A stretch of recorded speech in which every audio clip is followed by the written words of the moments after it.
From Dolly's recipe বুকে আবার একটা নতুন রান্না নিয়ে আমি হাজির হয়েছি।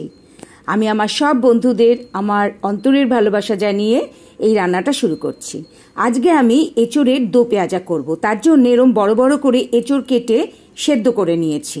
আমি ওই প্রসেসটা দেখালাম না, তাহলে অনেকটা বড় হয়ে যাবে ভিডিও। তো এরম বড় করে কেটে সেদ্ধ করে নিতে হবে। আর ফ্রাইং প্যানটা বসিয়ে দিলাম গ্যাসে, আর গ্যাস জ্বালিয়ে দিলাম। এবার এই পেঁয়াজগুলো আমি সটে করব। আমি ছোট ছোট 3টে পেঁয়াজ 4 টুকরো করে নিয়েছি, আর এরকম একটা মাঝারি সাইজের টমেটো নিয়েছি, যেটাকে আমি 6 টুকরো করেছি।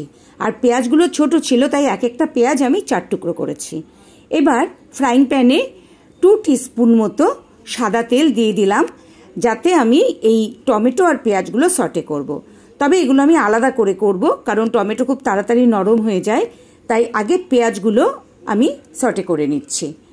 তেল গরম হওয়ার পর পেঁয়াজগুলো ছেড়ে দিলাম ফ্রাইং প্যানে। এবার এটা ভালো করে নাড়াচাড়া করে সটে করে নেব। আপনাদের যদি রান্নাটা ভালো লাগে তাহলে একটা লাইক করবেন। পিঞ্চ অফ সল্ট এখানে দিয়ে দিলাম। আমি পরে রান্নায় যেহেতু লবণ দেব, তাই খুব সামান্য দিলাম। আর পেঁয়াজগুলো কিন্তু বেশ ছাড়িয়ে ছাড়িয়ে দিচ্ছি, ভালো করে একটার সাথে একটা ছাড়িয়ে দিচ্ছি। হয়ে গেছে, এবার এটা নামিয়ে নেব। আর তারপরে আবার টমেটোগুলো এইভাবে ঠিক সটে করে নেব। তবে আর তেল দেব না, ফ্রাইং প্যানে অনেকটাই তেল লেগে রয়েছে। আর এটা যেহেতু ননস্টিক প্যান, তাই টমেটোগুলো এর মধ্যে ছেড়ে দিলাম। এখানে আর তেলের ব্যবহার করলাম না। এখানেও পিঞ্চ অফ সল্ট দিয়ে দিচ্ছি, সামান্য একটুখানি সল্ট দিয়ে দিলাম, তাতে টমেটোগুলো নরম হবে আর টমেটোর মধ্যে একটা টেস্ট ঢুকে যাবে। টমেটোগুলো মোটামুটি হয়ে এসছে। এবার টমেটোগুলো নামিয়ে নিচ্ছি। আর তারপরে আমি রান্নাটা শুরু করব। রান্না শুরু করার আগে এগুলো আমি সটে করে রেখে দিলাম আলাদা করে। গ্যাসে কড়াই বসিয়ে দিয়েছি আর গ্যাসটা জ্বালিয়েও দিয়েছি। এবার এখানে 1 টেবিল স্পুন সাদা তেল বা রিফাইন অয়েল দিয়ে দিলাম। তেলটা গরম হলে তারপরে আমি এঁচোড় ছাড়বো। তবে তার আগে এঁচোড়গুলোতে একটু নুন আর হলুদ দিয়ে মেখে নিচ্ছি। তবে এটা বেশি ভালোভাবে নাড়াচাড়া করে হলুদ আর নুনটা মাখানো যাবে না, যেহেতু এঁচোড়টা সেদ্ধ করা। তাই আমি পরে আপাতত একটা হালকা মাখিয়ে নিলাম, পরে কড়াইয়ে দিয়ে ভালো করে নেড়ে মাখিয়ে নেব নুন আর হলুদটা। তেল গরম হয়ে গেছে, এবার এঁচোড়গুলো ছেড়ে দিচ্ছি। ছেড়ে ভালো করে নেড়ে চেড়ে ভেজে নেব। আপনাদের যদি এই রান্নাটা ভালো লাগে তাহলে সাবস্ক্রাইব করে আমার পাশে থাকবেন। আর সাবস্ক্রাইব করলে আমি আরও যে নতুন রান্না ছাড়বো সেগুলোর নোটিফিকেশন আপনারা পেয়ে যাবেন। আর রান্নাটা কেমন লাগলো অনুরোধ রইল কমেন্ট করে আমাকে জানাবেন। এবার এটা ভালো করে নেড়ে চেড়ে ভেজে নিচ্ছি।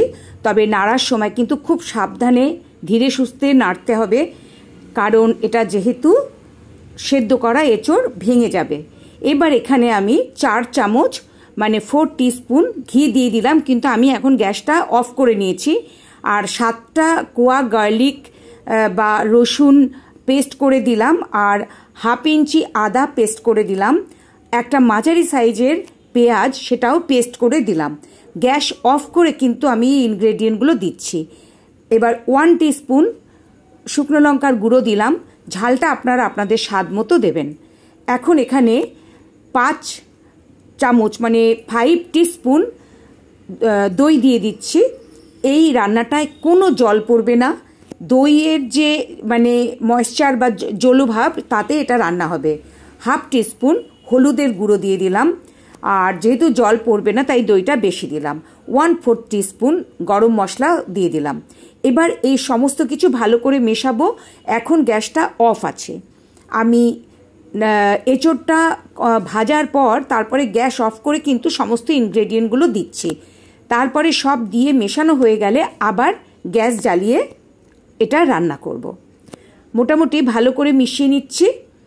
আর এই রান্নাটা কিন্তু খেতে সত্যি খুব ভালো হয়, কারণ আমি ভিডিওটা যখন পোস্ট করছি তার আগে কিন্তু এই রান্নাটা আমি খেয়েছি লাঞ্চে। খুবই সুন্দর হয়। আর এখানে 1/2 টিস্পুন লবণ আর 1 টিস্পুন সুগার দিয়ে দিতে হবে, কারণ অনেকটা দই পড়েছে আর আমি যে টমেটোগুলো সটে করে রেখেছি শেষে কিন্তু ওগুলোও পড়বে, তাই 1 টিস্পুন এখানে চিনি দিয়ে দিতে হবে। আর 1/2 টিস্পুন আমি সল্ট এখন আবার দিলাম। এবার আমি আবার গ্যাসটা জ্বালিয়ে তারপরে একটু ফুটে ওঠার পর সিম করে ঢেকে দিলাম। 5 মিনিট এটা হতে দেব। যেহেতু এঁচোড়টা সেদ্ধ করাই আছে তাই এটা ততটা করতে হবে না, শুধু গ্রেভির স্বাদটা যাতে এঁচোড়ের মধ্যে ঢুকে যায়। 5 মিনিট বাদে আমি আবার ফিরে আসলাম। ফিরে এসে আমি ঢাকনাটা খুলে এবার ভালো করে এটা নেড়ে চেড়ে মিশিয়ে দিচ্ছি। গ্যাস আবার লো থেকে মিডিয়ামে করে দিয়েছি। এখন যে পেঁয়াজ আর টমেটো সটে করে রেখেছিলাম সেইগুলো এঁচোড়ের সাথে দিয়ে ভালো করে মিশিয়ে দিচ্ছি। এটা যেহেতু এঁচোড়ের দো পেঁয়াজা তাই পেঁয়াজটা দুবার পড়ছে, একবার পেস্ট দিয়েছি আর একবার শেষে এই ভাজা পেঁয়াজগুলো দিলাম। এই রান্নাটা খুব সুন্দর খেতে, তাই আমি আপনাদের রিকোয়েস্ট করব এটা করে খেয়ে দেখবেন। 2 মিনিট মতো স্ট্যান্ডিং টাইম দিয়ে তারপরে ঢাকনাটা খুলে ফেললাম। এবার এই এঁচোড়ের তরকারিটা আমি নামিয়ে নিচ্ছি। এঁচোড় দো পেঁয়াজা। আমি এঁচোড়গুলো যে বড় করে কেটেছি, যদি এঁচোড় কচি হয় তাহলে এরকম বড় করে কাটবেন, কিন্তু যদি এঁচোড় খুব কচি না হয় তাহলে নর্মালি যেভাবে এঁচোড় কাটে সেইভাবেই কেটে কিন্তু এইভাবে করা যাবে রান্নাটা। এই একই প্রসেসে রান্নাটা হয়ে গেছে। আপনারা, আমি রিকোয়েস্ট করব একবার করে খেয়ে দেখবেন। আমি আবার নতুন কোনো রান্না নিয়ে আসব। আপনারা সবাই ভালো থাকবেন। নমস্কার।